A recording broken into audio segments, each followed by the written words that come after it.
Yun, magandang gabi na naman sa inyo mga ka-adventure. Ito yung gabi na kung saan nakahuli tayo ng malaking lapu-lapu o manandig doon sa area ng Obistomdo mga ka-adventure. Kaya naman tara, samahan nyo kaming panoorin ang kaganapan sa pamana namin sa gabi nito mga ka-adventure. Kaya naman, huwag na natin patagalin pa. Tara, let's go!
Dito mga kabinsos, so pahanap sa isda ay nagitik natin kaya naman hinila ko na lang siya dahil medyo malalim ang area na ito at sure naman ako na hindi ito makakawala dahil gitik na gitik talaga yung kanyang tama.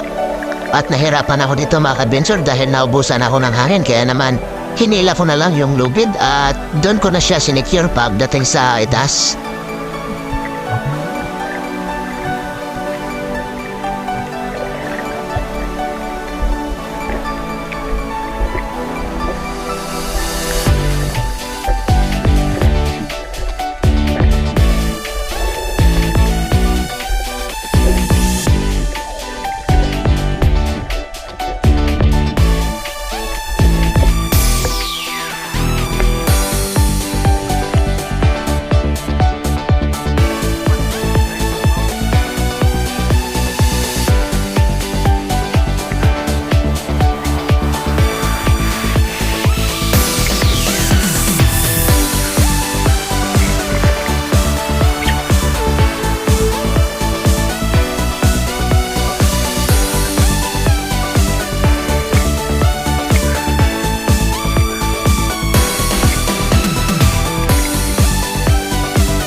Dito mga kabinsos ay nagpapasalamat ako ng malaki sa Panginoon dahil sa walang sawang grasya na binigay sa atin. Nakalibre pa rin tayo ng pangulam at isang malaking isda na pangbenta. Libre na.